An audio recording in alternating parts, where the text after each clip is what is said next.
अवामी news ST में असां अॼु वेठा आहियूं। मुख़्तलिफ़ वक़्तनि ते असां अवामी न्यूज़ एसटी में जेके पाकिस्तान जा सिंध जा जेके इशूज़ आहिनि उन ते डिस्कशन कंदा रहिया आहियूं। अॼु असां अवामी न्यूज़ एसटी में 5 फरवरी कश्मीर डे जे हवाले सां असां मुख़्तलिफ़ जेके दोस्त नौजवान घुराया आहिनि उन सां डिस्कशन कंदासीं। असांजे अॼोके हिन प्रोग्राम में हिन वक़्तु पाकिस्तान मुस्लिम लीग फंक्शनल जा इंजीनियर राजा आमिर लियाकत साहब असांजा महिमान आहिनि प्रोग्राम में। पाण खिप्रो ट्रेड यूनियन जा मेंबर पिणु आहिनि। असां उनखां सुवाल जवाबु कंदासीं। महिरबानी आमिर लियाकत साहब तव्हांजी, असांजे प्रोग्राम खे तव्हां जॉइन कयो आहे।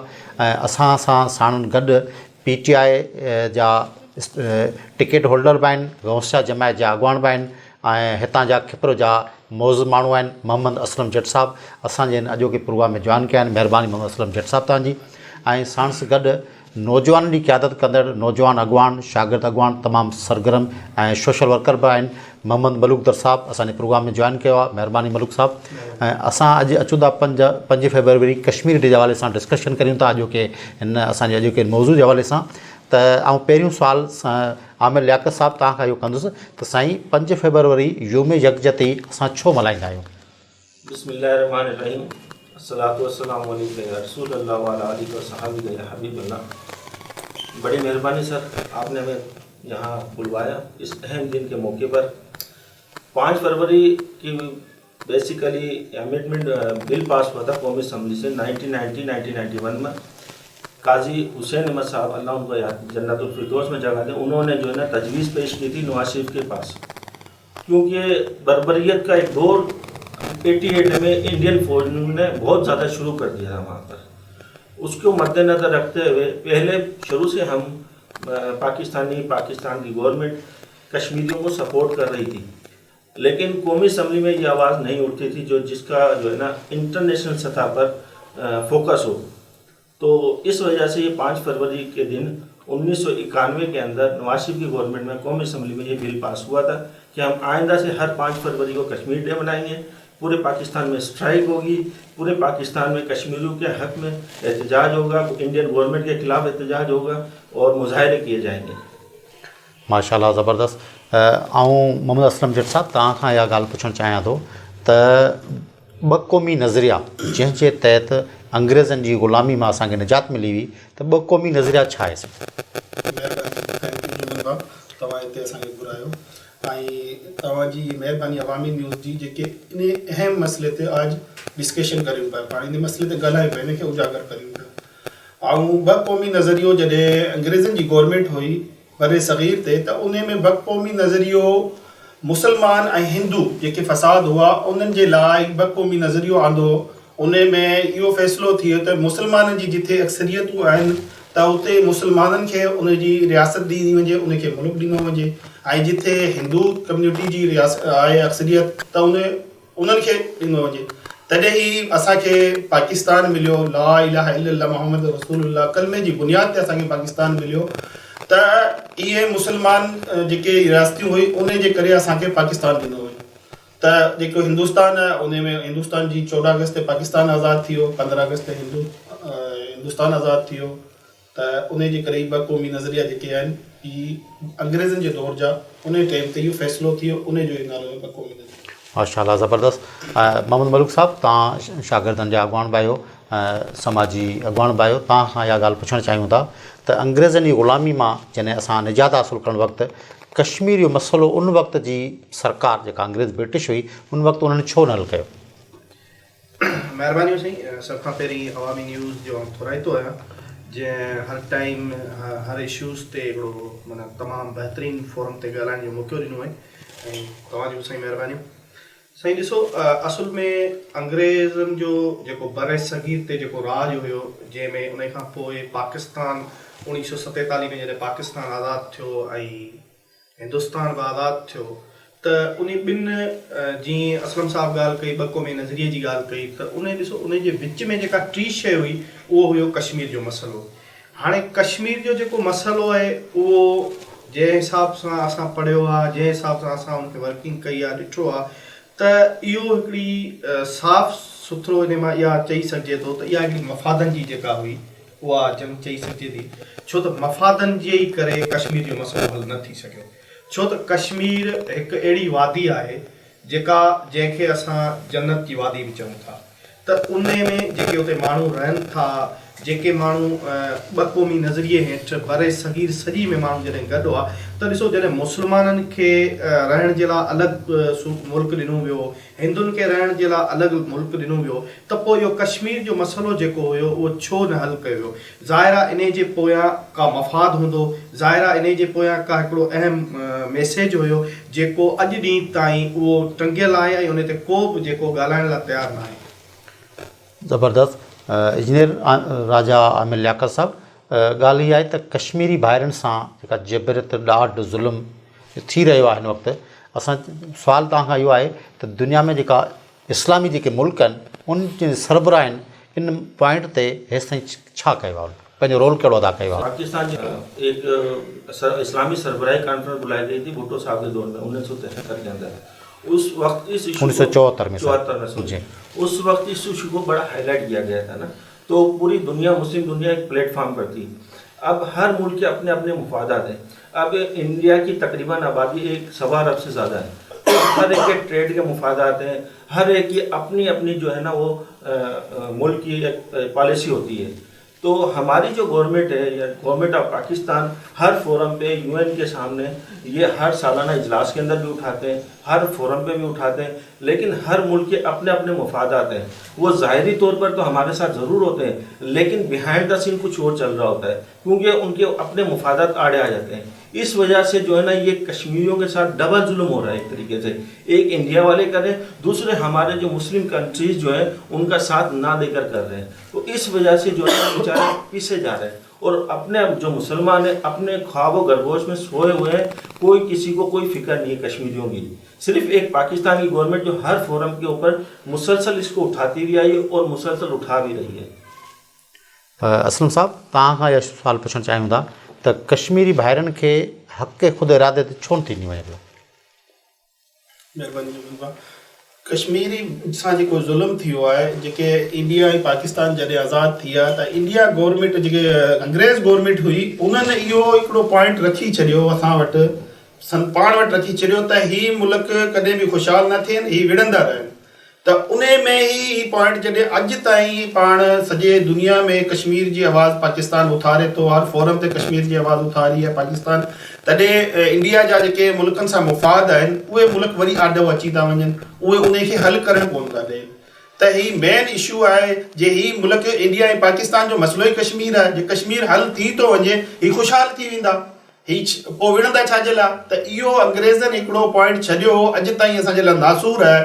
जे इहो मसइलो उन टाइम ते हल थी वञे हा त इहो मसइलो हींअर न थी आहे। कश्मीरनि जा जेको ज़ुल्म थी वियो आहे, तव्हां ॾिठो त केतिरो ज़ुल्म थी वियो आहे कश्मीरनि सां, ऐं हर फोरम ते कश्मीर जी जॾहिं आवाज़ उथारिजे थी पोइ हीअ आवाज़ खे माठ थी वञे। त इहे मुल्क जेके आहिनि मुफ़ाद जा मुल्क आहिनि, जेके इंडिया सां मुफ़ाद जो आहे, उहे मुल्क नथा चाहिनि त हीउ कश्मीर जो मसइलो हल थिए, पाकिस्तान ख़ुशहाल थी। मलूक साईं, तव्हां नौजवान अॻवान बि आहियो, शागिर्दी नुमाइंदगी करियो पिया, सोशल एक्टिविस्ट बि आहियो, यंग सोशल रिफॉर्मर जी संद जी अॻवानी पिया करियो। तव्हांखां इहो सुवालु असां पुछणु चाहियूं था त कश्मीरी भाइरनि सां जेको हिंदुस्तान जेको ज़ुल्म में ॾाढ करे पियो, उन लाइ अवां नौजवान तरफ़ां का हिकमत अमली जेका असांजी सरकार खे बि ॾेई सघो था, असांजी क़ौम खे ॾेई सघो था, तव्हां यंग सोशल रिफॉर्मर जे प्लेटफॉर्म तां तव्हां छा था चवणु चाहियो त छा करणु घुरिजे? महिरबानी थी। असल में ॾिसोसीं, जंहिं बि मुल्क जी या क़ौम जी का बि ॻाल्हि कई वेंदी आहे या मसइलो उन्हनि जो हूंदो आहे, त ॾिसो असांजो हिकिड़ी बैनुल अक़वामी मुतहदा हिकिड़ो असांजो गॾियल हिकिड़ो सेटअप ठहियलु आहे। त को बि कंहिं मुल्क सां मसइलो थींदो आहे त उहो अक़वामी मुतहदा जे प्लेटफॉर्म ते वेही हू पंहिंजे हक़नि जी ॻाल्हि कंदा आहिनि। असां जंहिं ॾींहं खां हौज संभालियो आहे, असां पंहिंजे इन जॾहिं ज़िंदगी जे हिन सफ़र खे अॻिते वधायो आहे, त असीं हर टाइम हर मोड़ ते इहो ॿुधंदा आया आहियूं त बाबा कश्मीर जेको आहे, कश्मीर जो मसइलो आहे, ऐं 5 फेबरवरी इज़हार यकजहती तौरु असां कश्मीरियुनि सां गॾु मल्हाईंदा आहियूं। पर आउं त इहो ई पंहिंजे 7 लफ़्ज़नि में इहो ई चवंदुसि त ॾिसो, जे असां इज़हार यकजहती तौरु कश्मीर सां गॾु आहियूं, असां हुननि जा ॾियारा बि मल्हायूं था, हुननि जे पंहिंजे ग़म खे असां पंहिंजो ग़म सम्झूं था, पर इहा शइ टू दी पॉइंट आहे त अक़वामी मुतहदा जे अंदरि कई कॉन्फ्रेंसूं कश्मीर जे लाइ थियूं आहिनि ऐं उते उहे बाक़ाइदे ॻाल्हायो वियो आहे, पर अॼु ॾींहं ताईं कश्मीर जे अंदरि कश्मीर खे आज़ादु छो न कयो वियो, उन्हनि खे ॾिसो उन्हनि खे बि रहण जा हक़ ॾिना वञनि, उन्हनि जे मासूम ॿारनि खे तइलीम ॾिनी वञे, उन्हनि जी मासूमनि जूं ज़िंदगियूं बचायूं वञनि। सवनि जे तइदाद में जॾहिं उते अहिड़ो को इशू साम्हूं ईंदो आहे त असां ॾिसंदा आहियूं त मीडिया आज़ादु जेको आहे कश्मीर जे मसइलो उजागर थी वेंदो आहे ऐं ॿिन्ही मुल्कनि जे विच में छिकताण जी सूरत हाल पैदा थी वेंदी आहे ऐं तॾहिं कश्मीर जो मसइलो जेको आहे उजागर थी वेंदो आहे ऐं पूरी पाकिस्तान ऐं इस्लामी जेके मुल्क आहिनि उहे हाय घोड़ा कंदा आहिनि त बाबा कश्मीर सां जेको आहे उहो हेॾो वॾो मसइलो पियो हले, केरु हुन ते ॻाल्हाइण जे लाइ तयारु कोन्हे। पोइ थींदो ईअं त हिकु या ॿ अक़वाम मुतहदा में असांजा नुमाइंदा वेंदा आहिनि, उते ॻाल्हियूं थींदियूं आहिनि ऐं ॻाल्हियूं थियण खां पोइ जॾहिं उहे वापसि ईंदा आहिनि त उहो मामिलो हिकु भेरो ॿीहर मीडिया जी बि स्क्रीन तां हटी वेंदो आहे, असांजे ज़हननि तां भलियो वेंदो आहे। असां जेको ही 10 सालनि जे पीरियड खां ॿुधंदा पिया अचूं त जे अगरि सिंसियर थी करे हिन कश्मीर जे मसइले ते सोचियो वञे ऐं इस्लामी मुल्क सभु हिकु थी अक़वाम मुतहदा ते दबाव विझनि त बाबा कश्मीर सां ई ज़ुल्म ऐं बर्बरियत ख़तमु करे ऐं कश्मीर खे जेको आहे पंहिंजे आज़ादी जे हक़ रहण ॾिनो वञे त असीं चाहियूं था त कश्मीर अगरि पाकिस्तान जो हिसो नथो कयो वञे त घटि में घटि हुननि खे पंहिंजी आज़ादी जी हैसियत ॾिनी वञे। हू बि ज़ाहिर आहे हुननि जा बच्चा आहिनि, हुननि जा मासूम नियाणियूं आहिनि, हू बि पंहिंजे तइलीम आहे, सिहत आहे, हू पंहिंजे शहर जे अंदरि अची वञी सघनि। तव्हां पाण ॾिसो हींअर ई मुसलसिल काफ़ी ॾींहं थी विया आहिनि, तव्हां पाण मीडिया ते इहे शयूं ॾिठियूं हूंदियूं त एॾो वॾो टाइम पीरियड जे अंदरि हुननि जूं मार्केटूं बंदि आहिनि। अगरि हुननि जो को माण्हू रोड ते अचे थो हक़ जी ॻाल्हि करे थो त उहो गोलियुनि जो खाज बणिजे थो, पर उन जे लाइ असां इज़हार यकजहती तौरु ही ॾींहुं त ज़रूरु मल्हायूं था, पर इहो असांजो जेको ॾींहुं जेको असीं मल्हायूं था इहो सिर्फ़ु अमली हिकिड़ी असांजी रस्म आहे, उहा असीं पूरी करियूं था ऐं इन में आम मोकल बि थींदी आहे। तव्हां पाण ॾिठो आहे असांजे नौजवान नसुल खे का बि अॼु ॾींहुं ताईं इन जे बाबति का बि आगाही मुहिम कोन्हे त बाबा हीउ ॾींहुं असीं छो मल्हायूं था, हिन में असांखे कहिड़ा फ़ाइदा आहिनि, कहिड़ा नुक़सान आहिनि, असां इज़हार यकजहती उन्हनि माण्हुनि सां छो करियूं था त उन्हनि ॾींहंनि में जेको मोकल कई थी वञे उहे स्कूल खोलिया वञनि, उते सुठा जेके अहिड़ा दोस्त आहिनि जेके कश्मीर जे मसइलनि ते ॻाल्हाए सघनि था उहे उते ब्रीफिंग कनि, लेक्चर प्रोग्राम थियनि, ॿारनि में हिकिड़ी अवेयरनेस अचे त जीअं उहे ॿार अॻिते हली आला डिग्रियुनि लाइ जे ॿाहिरीं मुल्क वञनि था त उते वेही उन्हनि में उहे ज़हननि में उहे ॻाल्हियूं आणनि त बाबा असांजे पाकिस्तान ऐं हिंदुस्तान जे विच में हिकिड़ो वॾो जेको कश्मीर जो मसइलो आहे उनखे हल कयो वञे। बहरहाल अमली कमु जेको आहे उहो कश्मीर लाइ नथो थिए, बाक़ी इज़हार यकजहती तौरु असां जेके आहियूं पहिरीं बि असांजा वॾड़ा बि गॾु आहे, असीं बि गॾु हुआसीं, असांखां थींदो कुझु बि कोन, असां इहो ई चई सघूं था त असीं उन ॿाहिरनि जे ॾुख जे बराबरि आहियूं। असलम साईं मलूक साहब जेको आहे तमामु तफ़सीली हिकिड़ी ॻाल्हि करे वियो त कश्मीर जा माण्हू छा उनखे इज़हार जी आज़ादी मिलणु खपे, माण्हू चाहिनि छा था, उन तव्हां छा चवणु चाहींदो? बिल्कुलु कश्मीर जे माण्हुनि खे आज़ादी मिलणु घुरिजे, सॼी दुनिया आज़ादु आहे त कश्मीर जा माण्हू छो क़ैद आहिनि। त कश्मीर जे माण्हुनि खां ई पुछियो वञे, उन्हनि खे आज़ादी ॾिनी वञे, उन्हनि खां हक़ राय जो इज़हार करायो वञे त हू कंहिं सां वञणु चाहिनि था। जे पाकिस्तान सां वञणु चाहिनि था त हुन सां पाकिस्तान सां गॾियो वञे, जे हू पाकिस्तान सां वञणु नथा चाहिनि, आज़ादु थियणु चाहिनि था या इंडिया में वञणु चाहिनि था। असां ईअं कोन था चऊं त कश्मीर खे पाकिस्तान खे ॾेई छॾियो या इंडिया खे ॾेई छॾियो, कश्मीर जे माण्हू खां पुछणु घुरिजे त तव्हां चाहियो छा था, कंहिंसां गॾु चाहियो था। जे हू संदो मुल्क ठाहिणु चाहिनि था त हुननि खे आज़ादी ॾिनी वञे, बिल्कुलु ॾिनी वञे, हिन में को राजा इनमें कुझु ऐड कयां? बिल्कुलु राजा साहब तव्हां खां इहा ई ॻाल्हि पुछणु चाहियूं पिया इन एड में हवाले सां, तव्हां खां सुवाल में इहा तव्हां ॻाल्हि रखिजो त कश्मीर मसइले जे ॿाहिरनि जी मज़लूमनि ते अक़वाम मुतहदा ख़ामोश छो आहे? असल ॻाल्हि छा आहे त 1947 में जेॾी महिल पार्टीशन थियो हुन टाइम क़ाइद आज़म सां एग्रीमेंट थियो गुलाब राय सिंह जो, गुलाब राय डोगर उते जेको रियासत जो हुक्मरान हुन टाइम ते, त हुन मां भई 2 महीननि जो टाइम वरितो आहे। 2 महीननि खां पोइ जेका क़ाइद आज़म सां एग्रीमेंट थियो तव्हां हिते अची होल्ड कजो, छो त हुते मुस्लिम अक्सरियती आबादी हुई। हुन खां पोइ जीअं अंग्रेज़नि खे ऐं हिंदुअनि खे ख़बर पई, हिंदुअनि जे कांग्रेस जा जेका लीडर हुआ, सितंबर में हुन फ़ौज जे ज़रिए हुते चढ़ाई करे छॾी, किथे पंहिंजो कश्मीर जे अंदरि, ठीकु आहे। हुन खां पोइ पाकिस्तान 21 अप्रैल 1948 में UN में वियोसीं। साईं हीउ जेको आहे असां मुस्लिम अक्सरियत इलाइक़ो आहे, हीउ 2 क़ौमी नज़रिए जे तहत हीउ असां मां गॾु थियणु खपे, पर हुन जेका फ़ौज जी चढ़ाई खां पोइ हुन कश्मीर ते कब्ज़ो करे छॾियो। पहिरीं दफ़ा पाकिस्तान 21 अप्रैल 1948 में UN वटि वियो, पर छा आहे हुन टाइम हिकिड़ी पाकिस्तान नई रियासत हुई, हुननि खे को एतिरी सपोर्ट कोन हुई।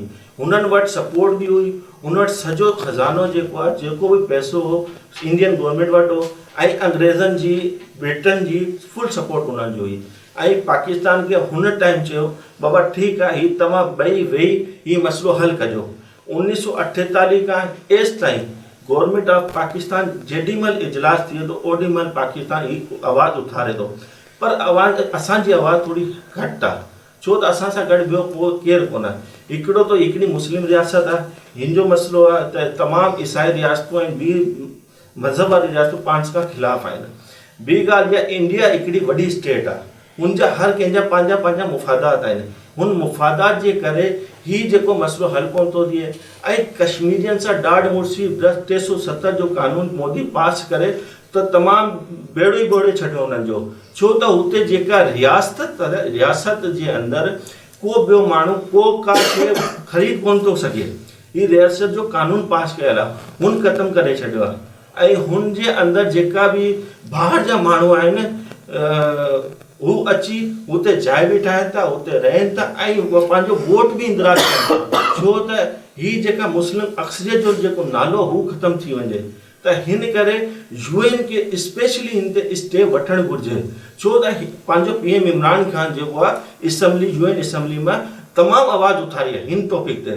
ठीकु आहे, हींअर आउं इंटरव्यू ॾिसोसि राहुल गांधी जो, हुन ॻाल्हि कई ही मोदी जे 370 जे कानून जे तहत ही कानून आणियो आहे। चाइना ऐं पाकिस्तान गॾु थी विया आहिनि, लद्दाख जो मसइलो हुननि जे साम्हूं आहे, हींअर पाकिस्तान जो PM चाइना वियल आहे, हींअर नवां एग्रीमेंट थियनि था ऐं मोदी जेको आहे हुनखे पोइ ते करे छॾियो आहे। त हिन करे जेको आहे UN खे सोचणु खपे, जेॾी महिल कांग्रेस जो लीडर चवे थो कश्मीर में ज़ुल्म थी वियो आहे, हुननि जी साईं शेख अब्दुल्ला जेको आहे उते पहिरियों वज़ीर आला हो, हुन टाइम हू क़ाइदनि जी मुखालफ़त कई हुई।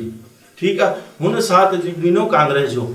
हींअर हुन जो पुटु चवे थो असां ग़लती कई आहे त असीं क़ाइदनि जो साथ कोन ॾिनो, छो त हींअर जेका हुन सां ज़ुल्म ज्यादती थिए थी। तव्हां महबूबा मुफ्ती जेका इंडियन सपोर्टर आहे, हुते जी वज़ीर आला रही आहे, हुन चवे हू चवे असांखां ज़ुल्म थिए थो, असांजी जेका ॻाल्हि आहे उहा दबाई थी वञे। त UN खे खपे त तव्हां जेको आहे हिकिड़ो ज़ुल्म ज्यादती जिते थिए थी तव्हां हुननि सां गॾु बिहो, न कि तव्हां मज़लूमनि जी तव्हां ज्यादती वधीक कयो हुननि सां गॾु।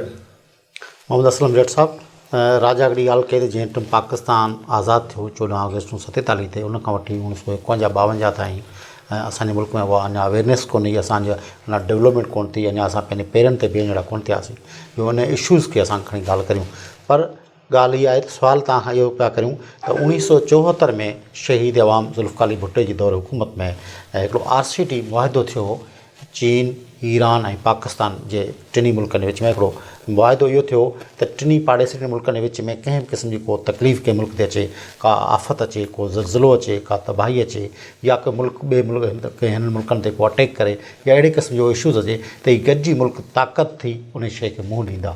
त उन में बि कश्मीर जो मसइलो रखियो वियो त इहो कश्मीर पाकिस्तान जो अनटूट हिसो आहे, त असीं चाहियूं था त RCT मुआहिदे तहत इन इशूज़ खे छो न हाईलाइट कयो वियो दौर में। हाणे छो तव्हांखे ॿुधायां त उन में जेको मुआहिदो थियो उन में टई मुल्क इहो हो त भई टई गॾिजी हल कंदा, त उन में पाकिस्तान ऐं जेको चाइना आहे, चाइना ऐं पाकिस्तान त हिक ॿिए खे सपोर्ट बि कनि था ऐं हमेशह को बि आफ़त ईंदी आहे, को तव्हां ॾिसंदो आहियो पाकिस्तान में अहिड़ा हालात थींदा आहिनि, ईअं कोरोना जो ताज़ो तव्हांखे मसइलो ॿुधायां, तॾहिं सभिनि खां पहिरीं चाइना पंहिंजी मदद कई। पाकिस्तान जो जेको दोस्त चाइना आहे उहो इंडिया खां छो थो परते थिए, इंडिया में पाण में हींअर एतिरा मसइला लॻा पिया आहिनि। तव्हां ॿुधायो, हूं त चए थो इंसानी हक़ूक़, इंसान जी जेके थिए पई इंसानी हक़ूक़ जो अलमदार थिए थो इंडिया, त हींअर सभिनि खां वधीक जेके इंडिया जे अंदरि संदे मुल्क जे अंदरि जेका हालात थियनि पिया, इन में तव्हां छा सम्झो थो त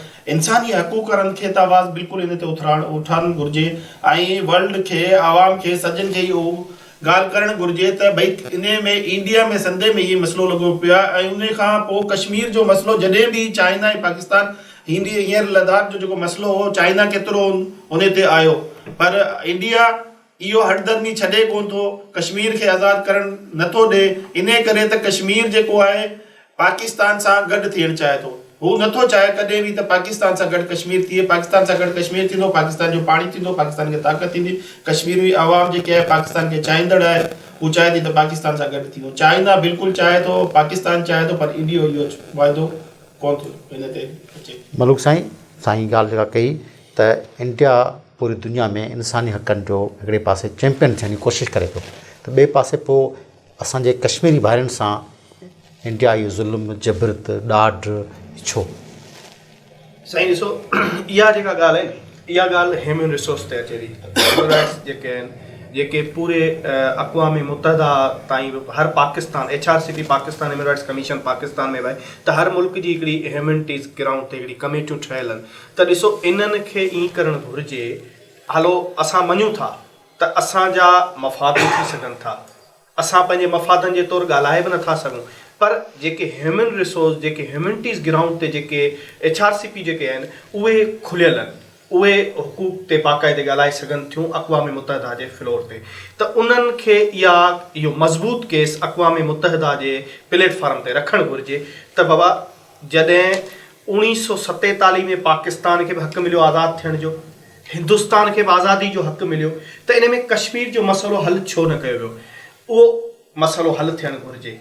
अगरि जे कश्मीर जो मसइलो हल न थियो त कश्मीर पाकिस्तान ऐं हिंदुस्तान जे विच में हिननि जा कई नस्ल तबाह ऐं बर्बाद थी वेंदा। ऐं इहा मारा, इहा बर्बरियत, इहो ज़ुल्म, इहा नफ़्सा नफ़्सी, इहो इंडिया जे तरफ़ां कश्मीरनि जे मथां हावी आहे ऐं हावी रहंदी। छो त इंडिया नथो चाहे त कश्मीर जेको आहे उहो अलॻि थिए ऐं पाकिस्तान जो हिसो थिए। असीं चाहियूं था त असां कश्मीरी भाइरनि सां गॾु आहियूं। अगरि ॿ क़ौमी नज़रिए खे साम्हूं रखंदे अक़वाम मुतहदा फ़ैसिलो करे इन ॻाल्हि जो, असां कश्मीर खे पंहिंजे पाण सां बि क़बूलण लाइ तयारु आहियूं, पर असीं इहो बि चवंदासीं त ॿ क़ौमी नज़रिए खे जे अगरि साम्हूं रखे अक़वाम मुतहदा फ़ैसिलो करे त पोइ कश्मीर खे पंहिंजो आज़ादी जो हक़ु जेको आहे उहो अलॻि ॾिनो वञे। पाकिस्तान खे भला हिसो न कनि, इंडिया खे मुंहिंजो हिसो न कनि, पर घटि में घटि हुनखे पंहिंजी आज़ादी जो हिसो ॾियनि, त हुननि खे बि रहण जो त हिकिड़ो हक़ु ॾेई वञे। हाणे ॻाल्हि इहा, सुवालु इहो थो पैदा थिए, जीअं आमिर साहब इहा ॻाल्हि कई, त ॾिसो, असां वटि जंहिं टाइम असां आज़ादु थियासीं, आज़ादु थियण जे टाइम असां वटि अक़वाम मुतहदा में ॻाल्हाइण जे लाइ हिकिड़ो मज़बूती असां वटि कोन हुई, छो त असां अञा एतिरा पावरफुल न हुआसीं। असां सां इस्लामी मुल्कनि जो उन टाइम जेको सहकार हो उहो घटि हो, पर हींअर बि इस्लामी मुल्क जे हिकु प्लेटफॉर्म ते अची करे अक़वाम मुतहदा में हींअर केस रखियो, पर उन जे बावजूद बि कश्मीर जो मसइलो हल न थियो ऐं थोरो उन ते थोरो घणो जेका डिस्कस थियण खां पोइ वरी उन मसइले खे दॿायो थो वञे ऐं वरी अचानक 5-6 महीननि खां पोइ कश्मीर जो मसइलो हिकु भेरो ॿीहर उजागर कयो थो वञे। त इन मां साफ़ इहो ज़ाहिर आहे त अक़वाम मुतहदा ख़ुदि नथी चाहे त कश्मीर जो मसइलो हल थिए। राजा साईं, मलूक जेका ॻाल्हि कई उन तसलसल खे अॻिते हलायूं था त 1940 में जेको लाहौर में जेको ठहरा पास थियो, हज़रत क़ाज़ी मोहम्मद अली जिन्ना ऐं मुल्क जा ॿिया सरबराह हुआ, छा उन वक़्तु उन 47 में पाकिस्तान जेको आज़ादु थियो, उनजो ठहरा जेको 1940 में लाहौर में थियो, छा उन एजेंडा में कश्मीर जो डिस्कशन हुई या न? असल ॻाल्हि त इहा आहे, इहा जेका एजेंडा आहे 40 वारी जी, हिन खां पहिरीं जेका है उससे पहले जो है 1-2 कौमी नज़रिया जब पेश हुआ था, जो कॉन्फ्रेंस इलाहाबाद में हुई थी, राउंड टेबल कॉन्फ्रेंस हुई थी, उसके अंदर ये पेश कर दिया गया था कि जहाँ पर मुस्लिम अक्सरियती इलाके होंगे वो पाकिस्तान के साथ जाएंगे और जहाँ हिंदू अक्सरियत इलाके होंगे वो इंडिया के साथ जाएंगे। सही। उसके ऊपर जो है ना, फिर उनमें एक रेफरेंडम हुआ था कि जो जहाँ पर हम रेफरेंडम करवाएंगे, जो लोग वहाँ पाकिस्तान के साथ आएंगे वो पाकिस्तान के साथ जाएंगे, जो इंडिया के साथ होंगे वो इंडिया के साथ चले जाएंगे। अच्छा, इसी तरीके से सिंध हुआ, बलूचिस्तान हुआ, KPK हुआ और बंगाल हुआ, पंजाब हुआ। यहाँ पर मुसलमानों की अक्सरियत थी, इन्होंने वोट मुस्लिम लीग के हक में दे दिया। कश्मीर एक अलग रियासत थी, इसकी आज की हिस्ट्री नहीं है, इसकी बहुत पुरानी हिस्ट्री है। सही। तो वहाँ पर जो 1819 से लेकर हरी सिंह ने यहाँ पर हुकूमत की थी, लेकिन वहाँ पॉपुलेशन मुस्लिम अक्सरियत इलाकों की थी।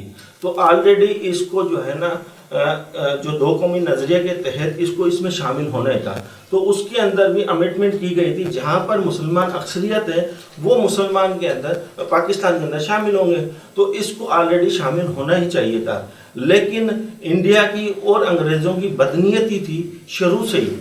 जैसे पहले तो ये अंग्रेज जो होता है ना कोई ऐसा डिस्प्यूट मसला छोड़ के चला जाता है ताकि वो सदा ही लड़ते रहें, आगे ना बढ़े। उन्होंने हमारे लिए एक डिस्प्यूट मसला छोड़ दिया, जो हमारी शिकायत हमने कश्मीर को शेरक का है। अगर आदमी की शेरक कट जाए तो आदमी मर जाता है, तो हम जो है ना अपनी शेरक नहीं काट सकते। तो ये जो खित्ता है, जो कश्मीर का इलाका है, ये ऑलरेडी पाकिस्तान के अंदर शामिल होना चाहिए था। ये 40s के अंदर भी, 40s से पहले भी और 47 के अंदर भी तमाम चीज़ें पाकिस्तान के मुफाद में थी, पाकिस्तान के हक में थी। वहाँ के लोग भी चाहते थे कि पाकिस्तान से हमारा इलाक हो, लेकिन अंग्रेज़ों की बदनीयती और कांग्रेस की बदनीयती से ये हमारे साथ शामिल नहीं हो सका। असलम साईं, ॻाल्हि इहा आहे त क़ौम चवे थी, पाण कोन पिया चऊं पर क़ौम चए थी त वाकई पाकिस्तान जी आज़ादी खां वठी 2021 ताईं कश्मीर जो इशू जेको आहे उन ते मुख़्तलिफ़ हुकूमतूं आयूं ऐं उन हुकूमत पंहिंजा स्ट्रगल कया। पर PTI जेका हुकूमत मौजूदु जेको इमरान ख़ान वज़ीर आज़म आहे, इन जे दौर में कश्मीर जे मसइले लाइ अक़वाम मुतहिदा में जेको केस PTI हुकूमत जेको पेश कयो आहे, अहिड़ो कंहिं बि हुकूमत पेश कोन कयो आहे। इहा ॻाल्हि बिल्कुलु मञण जोगी आहे ऐं हक़ीक़त आहे, छाकाणि त असांजो हितां जो मिनिस्टर साईं मखदूम शाह कुरैशी साहिबु असांजे मुल्क जो नुमाइंदगी तौर ते जॾहिं अक़वाम मुतहिदा में वियो ऐं उन पूरी दुनिया में जेको केस कश्मीरनि जो जेको इंतिहाई बहितर अंदाज़ सां पेश कयो, असांखे उन ते फ़ख़्रु आहे। तव्हां इन मामले ते छा चवणु चाहींदो? बिल्कुलु, जॾहिं की पाकिस्तान तहरीक इंसाफ़ जी गवर्नमेंट आई है, उन में तव्हां आउं त चवंदो कश्मीर जो न सॼी मुस्लिम दुनिया जो इमरान ख़ान जेके अक़वाम मुतहिदा में ॻाल्हायो आहे, सॼी मुस्लिम दुनिया जे लाइ उन हिकिड़ी आवाज़ उथारी आहे। जेको सभिनि खां पहिरीं चवंदा त ही तालिबान जेके टेररिस्ट आहिनि, त तालिबान ई छो टेररिस्ट आहिनि, मुसलमान ई छो टेररिस्ट आहिनि, उन ते बि उन इमरान ख़ान साहिबु जेको प्राइम मिनिस्टर साहिबु असांजो आहे उन ॻाल्हायो। चाहे केर बि हुजे, डिक्टेटर हूंदो आहे, तालिबान न सिर्फ़ु तालिबान मुसलमान ई कोन आहे। इंडिया में जॾहिं हिंदू फसाद थियो त हिंदू मुस्लिम फसाद थिए पियो त हुते हू तालिबान त कोन था कराइनि, त हू बि त डिक्टेटर आहिनि, हू बि त ज़ालिम आहिनि।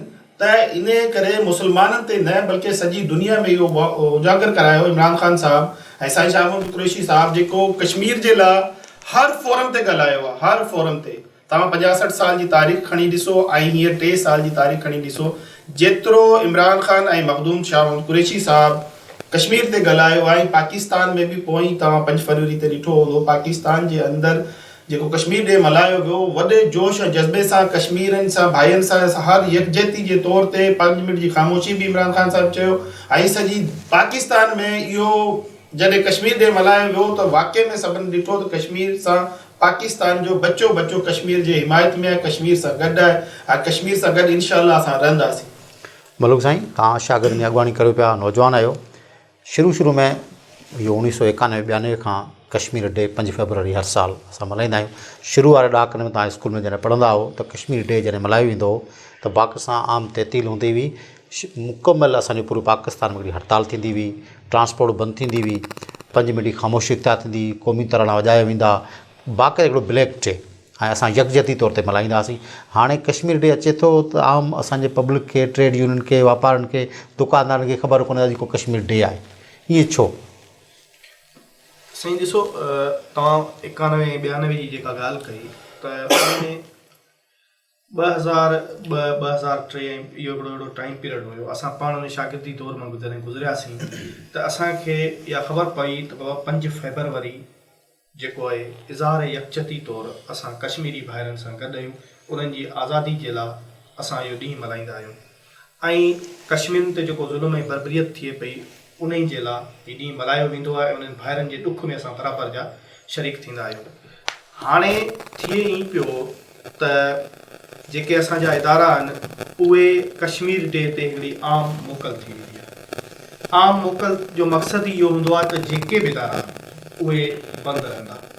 ॾिसो, सरकारी इदारा जेके गवर्नमेंट जा इदारा आहिनि, इज़हार लफ़्ज़ यकजहती जेका लफ़्ज़ जी माना आहे उहा इहा आहे त जेके बि असांजा गवर्नमेंट जा इदारा आहिनि, जीअं पोयां तव्हां ॾिसो त उन्हनि इदारनि में उन्हनि ॾींहंनि में जेको क़ौमी तरानो पाकिस्तान जो जेको क़ौमी तरानो उहो वॾे पैमाने ते वॼायो वेंदो हो, ॿारनि में ख़ामोशी पैदा कई वेंदी हुई, 5 मिंटनि जी ब्लैक डे तौरु ॾींहुं मल्हायो वेंदो हो ऐं पूरी दुनिया खे इहो मैसेज ॾिनो वेंदो हो त असां पंहिंजे भाइरनि सां गॾु आहियूं। हाणे हिन नफ़्सा नफ़्सी जे दौर में जेको गुज़िरियल साल तव्हां पाण ॾिठो 2021 जे अंदरि जेको फेबरवरी गुज़रियो हुयो, उहो जीअं साईं असलम साहिबु ॻाल्हायो त बाबा पाकिस्तान तहरीक इंसाफ़ जेको पुरजोश तरीक़े सां मल्हायो, उन जो सी कारण ख़बर छा हो? उन जो कारण इहो हो त उन ई टाइम दिसंबर ऐं जनवरी में मीडिया कश्मीर जे मसइले खे उन टाइम तमामु घणो हाईलाइट कयो हो, छो त उते कोविड खां हिकु त कोविड तबाही मचाए छॾी, ॿियो थियो ई त हिकु भेरो ॿीहर जेको जेको हुननि कानून इंडिया गवर्नमेंट जेको पास कयो हो, जेको हुननि ते नाफ़िज़ कयो वियो, उन नाफ़िज़ थियण खां पोइ हिकु भेरो ॿीहर उते जेका ज़ुल्म ऐं बर्बरियत थी हुई, उहा हर इंसान खां पाकिस्तान जे अंदरि पाकिस्तानी अवाम, पोइ चाहे उन में हिंदू हुजे चाहे उन में मुस्लिम हुजे, जेके पाकिस्तान जा रहाकू आहिनि, पाकिस्तान सां मोहबत कनि था, जेके इन शइ खे सम्झनि था, उन्हनि हिकु भेरो ॿीहर ऐं असां पाण ॾिठो त अॻिए पैमाने खां जेको 2021 में जेको फेबरवरी 5 तारीख़ जेका इज़हार यकजहती तौरु मल्हायो वियो, उन में माण्हू पंहिंजे मासूम बचनि सां गॾु रोडनि ते निकिरी आया ऐं इज़हार यकजहती तौरु मल्हायो ऐं माण्हुनि में हिकिड़ो जोश ऐं विलविलो पैदा थियो ऐं पूरी दुनिया खे इहो मैसेज ॾिनो वियो त असां कश्मीरी भाइरनि सां गॾु आहियूं, असां हींअर बि गॾु आहियूं। पर असीं इहो चाहियूं था त कश्मीर जो जेको ॾियारो आहे, जेको अॼु असां हिन मौज़ू ते हिन ते वेही ॻाल्हायूं पिया, इन ई ते मुकमिल तरह अक़वाम मुतहदा जे अंदरि जेके बि इस्लामी मुल्क आहिनि, उहे गॾियल हिकिड़ी रिथा आणनि ऐं इन मसइले खे वेही हिकु पासे कनि, संजीदगी सां मसइलो जेको आहे उहो हल थियणु घुरिजे। असीं इहो नथा चाहियूं त अक़वाम मुतहदा उन ते थोरो घणो गौर ॾेई वरी उनखे ख़ामोश करे छॾे, ईअं उनखे बिल्कुलु हिकिड़ो मसइले खे हल करिणो आहे त उनखे हल कयो वञे। अगरि कश्मीर बनेगा पाकिस्तान, कश्मीर असांजो हिसो आहे, कश्मीर असांजो आहे, कश्मीर असांखे मिलणु घुरिजे, पाकिस्तानी शहर आहे, ठीकु आहे। ऐं हिंदुस्तान जेका हुन ते ज़ुल्म ऐं बर्बरियत करे पियो, उहा ख़तमु थियणु घुरिजे ऐं जेको हिंदुस्तान चाहे थो उहो कॾहिं बि कोन थींदो। ऐं हिंदुस्तान जी जेका सरकार आहे, भला हींअर मौजूदा सरकार आहे, उन खे असां पाकिस्तानी अवाम इहो मैसेज ॾेई था छॾूं त तव्हां पंहिंजे ज़हननि मां इहो कढे छॾो त कश्मीर तव्हांजो हिसो थींदो, कॾहिं बि कोन थींदो जेसि ताईं पाकिस्तान जी ही जेका ला इलाहा इल्लल्लाह मुहम्मद रसूलुल्लाह जे कलमे हेठि जेका ही अवाम आहे, इहा कॾहिं बि कोन चाहींदी त पंहिंजे मुस्लमान भाइरनि खे तव्हां सां गॾु करे। असीं कल्ह बि उन्हनि सां गॾु हुआसीं, कश्मीर सां, अॼु बि कश्मीर सां गॾु आहियूं, पर कश्मीर जे संजीदगी मसइले जे लाइ असीं इहो ज़रूरु चाहींदासीं त सभु इस्लामी मुल्क अक़वाम मुतहदा जे प्लेटफॉर्म ते गॾिजी हिन मामले खे हल ज़रूरु कराइनि। आमिर साईं, तव्हां खां पुछणु सुवालु चाहियूं था त कश्मीर कमेटी ठही हुई असांजे मुल्क में, गवर्नमेंट ठाही 1906-07 में, उहा हेसि ताईं कश्मीर कमेटी कश्मीर इशू ते कहिड़ा नतीजा ॾेई सघी आहे? सर, बात यह है, सबसे पहले कमेटी जब बनी थी 5 फरवरी के अंदर 90-91 के अंदर जमादार नसरुल्लाह खान कश्मीर कमेटी के चेयरमैन होते थे। सही, वो तायात चेयरमैन थे एक तरीके से। उस दौरान कुछ नजर आता था, इजलास होते थे, मुजाहरे होते थे, एक्टिविटी सरगर्मी नजर आती थी। अच्छा, 2006 के अंदर दोबारा कश्मीर कमेटी बनी, उसके चेयरमैन बने मौलाना फजलुर रहमान साहब। एक जय्यद लीडर हैं, बहुत अच्छे लीडर हैं, स्पोक्स पर्सन हैं। तो लेकिन बात यह है कि वो तसलसल के साथ वो चीज़ें नहीं चली, क्योंकि उस दौरान एक मसला आ गया था मुशर्रफ के इंटरव्यू के दौरान कि मौलाना साहब से सवाल हुआ कि सही आप इधर कश्मीर में इनके साथ हैं, इंडिया में जाके आप उनके साथ हो जाते हैं, क्योंकि उनका मसलक के हिसाब से एक दीनी लिहाज से वहाँ भी लोग मौजूद हैं। तो वहाँ से जब ये डिस्प्यूट मसला हुआ, मौलाना फजलुर रहमान साहब खामोश हो गए। उनके बाद कोई इजलास नहीं होते, कोई मीटिंग नहीं हो रही, 2 साल तक वो एक्टिव रहे, उसके बाद चीज़ें ख़त्म हो गई हैं। लेकिन जिस तरीके से मैं दोबारा असलम भाई की बात सेकंड करूँगा, इमरान खान साहब जब आए ना, तो उन्होंने जिस तरीके से इसको उजागर किया UN की असम्बली के अंदर, और एक सिर्फ कश्मीर नहीं, उसके साथ साथ फ़लस्तीन को भी उजागर किया, तो उनके बेग पर तैयब उर्दगान साहब तुर्की के प्रेसिडेंट हैं, उन्होंने भरपूर साथ दिया। तो अब वो जो कश्मीर कमेटी से हट के बात बहुत आगे चली गई है। वो भी किस वजह से कि हमारे पीएम साहब ने खुद उस पर एक्शन लिया। अब वो जहाँ भी जा रहे होते हैं तो बात सबसे पहला मुद्दा यही हो रहा होता है। एक उन्होंने एक जो इस्लामी फोबिया चल रहा था उनके ऊपर उन्होंने बहुत अच्छा होमवर्क किया था, जिसके ऊपर रशियन प्रेसिडेंट ने भी जो है ना उसको बिल पास करवाया कि आइंदा से इसको अलग किया जाए। अभी दूसरा बिल पास हुआ कनाडा के अंदर। तो इंशाल्लाह ताला जिस तरीके से ये गवर्नमेंट स्टेप उठा रही है, इमरान खान साहब पर्सनल, मैं इमरान खान साहब की बात कर रहा हूँ, तो आगे चलकर हो सकता है कि हमारे को इसके भी बेहतर नताइज नज़र आने लग जाए। वक्त जा घड़ियाल ॿुधाइनि पिया त टाइम आख़िरी थिए पियो। ऐं उन लाइ तव्हां खां आख़िरी मैसेज हवाले सां पैगाम पुछणु चाहियां थो असलम साईं खां। असलम साईं, 5 फरवरी कश्मीर डे यूम यकजहती हवाले सां PTI जी तव्हां नुमाइंदगी कंदे असां पाकिस्तानी भाइरनि खे कश्मीर वञण लाइ तव्हां पंहिंजो कहिड़ो पैगाम ॾियणु चाहियो था? इंशाल्लाह 5 फरवरी है कश्मीर डे। पाण पाकिस्तान के अंदर पाकिस्तान जो हर बच्चो जेके पाकिस्तान में रहन था, हिंदू, ईसाई, मुस्लिम, टोटल पाकिस्तान जे जेके भी आवाम है, मुझी उन्हनि सां इहो भरपूर गुज़ारिश है त कश्मीर डे पुरजोश तरीक़े सां जी पोयां मल्हायो, उन खां भी वधीक जोश जज़्बे सां मल्हायो। महिरबानी। ऐं मलूक साहब जेको आहे शागिर्दनि जो अॻुवाण आहे, ऐं उनखां पुछणु चाहियां थो त अॼु कश्मीर डे जेको आहे 5 फरवरी यूम यकजहती मल्हायो पियो वञे, उन लाइ असांजी पाकिस्तानी क़ौम खे कश्मीरी भाइरनि जे यूम यकजहती लाइ तव्हां नौजवान जे हवाले सां कहिड़ो पैगाम ॾियणु चाहियो था क़ौम खे? साईं, आऊं इहो ई पैगाम ॾींदुसि पंहिंजे नौजवाननि खे त 5 फरवरी जेको असां हीउ ॾियारो अॼु मल्हायूं पिया इज़हार यकजहती तौरु कश्मीरी भाइरनि जो, त असां वटि वॾे में वॾो जेको पाकिस्तान में रेशो आहे उहो नौजवाननि जो रेशो आहे। ऐं अल्हम्दुलिल्लाह ताला पाकिस्तान जो जेको यूथ आहे उहो कंहिं बि ॻाल्हि में घटि कोन्हे। सो असां इहो ई चाहींदासीं त असांजा नौजवान जेके अॼु जेको यूथ जी नुमाइंदगी पिया कनि, ऐं इंशाअल्लाह ताला ईंदड़ उहे असेंबलियुनि जे फ्लोर ते वेही हुकूमत जा नुमाइंदा बि थींदा, त उन्हनि खे घुरिजे त अॼोके ॾींहं ते पंहिंजे कश्मीरी भाइरनि सां इज़हार यकजहती तौरु गॾु बीहनि। ऐं हीउ तमामु ॾियारो जेको आहे असांजे लाइ मुफ़ीद ॾियारो आहे, ऐं हुननि जे ॾुख ऐं ग़मनि जा जेके ही सूर जेके आहिनि उन्हनि खे साम्हूं रखंदे अगरि असां 1 कलाक जे लाइ या 2 कलाकनि जे लाइ पुरजोश तरीक़े सां असां हीउ ॾियारो मल्हाईंदासीं, त जॾहिं उहे मीडिया ते रिपोर्टूं हाईलाइट थींदियूं त उते वेठल असांजा कश्मीर जेके भाइर आहिनि उन्हनि खे या ज़रूरु वरी हिकु भेरो ॿीहर उत्साह पैदा थींदो त असांजा पाकिस्तानी जेका असांजा रहाकू आहिनि जेके पाकिस्तान में रहनि था, पोइ चाहे उहे कहिड़े बि अक़ीदे सां रिलेटेड छो न हुजनि, उहे असां सां गॾु आहिनि ऐं असांजे हर ॾुख सुख में गॾु आहिनि। ऐं उन नौजवान नसुल खे जेको आहे हीउ ॾियारो भरपूर तरीक़े सां मल्हाइणु घुरिजे, छो त ईंदड़ वक़्तु बि हाणे नौजवाननि जो आहे ऐं हीउ मुल्क जूं वागूं नौजवाननि खे संभालणियूं आहिनि। ऐं वधि खां वधि आउं इहो ई चाहींदुसि असांजे नौजवान नसुल खे त महिरबानी करे ख़ुदारा तइलीम जे तरफ़ राग़िब थियो। तइलीम ई असांजो वॾो हथियार आहे। दुनिया ग्लोबल विलेज थी चुकी आहे। अगरि असांखे अॻिते वधिणो पवंदो त असांखे तइलीम ज़रूरु हूंदी त असां अॻिते वधी सघूं था। पोइ अॻिते जॾहिं असां सिखंदासीं वधंदासीं त इहे कश्मीर जा मसइला बि असीं हल कराईंदासीं। महिरबानी। राजा आमिर लियाकत साहब, तव्हां पाकिस्तान मुस्लिम लीग फंक्शन जी नुमाइंदगी करियो पिया, जो कि प्रोग्राम में पाकिस्तान मुस्लिम फंक्शन जे हवाले सां ई नुमाइंदगी कंदे जेको प्रोग्राम में शिरकत कई आहे। अॼु जेको कश्मीर डे असां मल्हायूं पिया यूम यकजहती तौर ते, इन लाइ पाकिस्तानी क़ौम खे या असांजी जेका कश्मीरी भाइर जेके आहिनि उन लाइ तव्हां कहिड़ो पैगाम ॾियणु चाहींदो? पाकिस्तान मुस्लिम लीग फंक्शनल जो है ना एक जिद्दोजहद का नाम है। वो शहीद सूर्या बादशाह जो है ना वो किसी तारुफ के मुताज नहीं है, वहाँ से लेकर आज तक एक जिद्दोजहद है और जमात है। कश्मीर हमारे बहन भाई हैं, कश्मीर एक जन्नत नज़ीर ज़मीन है, कश्मीर पाकिस्तान की शहरक है। पाकिस्तान मुस्लिम लीग फंक्शनल हर प्लेटफार्म पर पहले भी साथ रही है, आइंदा भी साथ रहेगी, क्योंकि ये एक जिद्दोजहद करने वाली जमात है।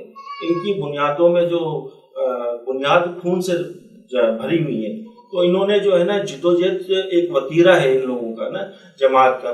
तो हर प्लेटफार्म पे कश्मीरी माओ बहनों के साथ हैं हम लोग, इंशाल्लाह भरपूर तरीके से पहले भी साथ थे और अभी भी साथ होंगे।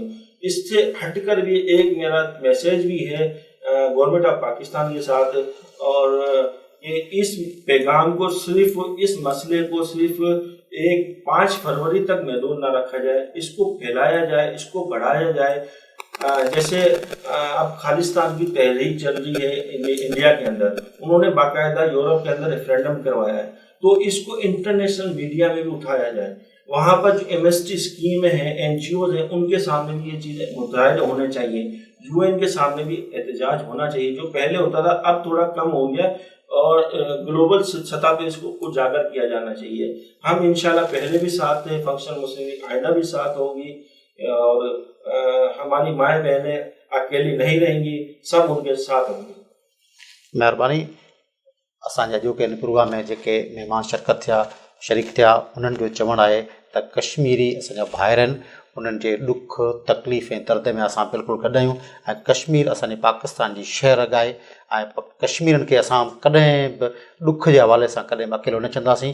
उन करे असांखे समूरे पाकिस्तान खे कश्मीर सां गॾु एके इताद यूनिटी सां गॾु रहणु खपे ऐं अचो त इहो ॾींहुं पाण यूम यकते तौर ते समूरा पाकिस्तानी कश्मीर सां गॾु मल्हायूं ऐं दुनिया खे इहो साबित करे ॾेखारियूं त कश्मीरी असांजा भाइर आहिनि ऐं असां पाकिस्तानी हिकु क़ौम आहियूं ऐं हिकु ई झंडे हेठि गॾु आहियूं। महिरबानी। पंहिंजी मेज़बान एम जुमन कुमार खे इजाज़त। अल्लाह वाहे। बिस्मिल्लाहिर्रहमानिर्रहीम।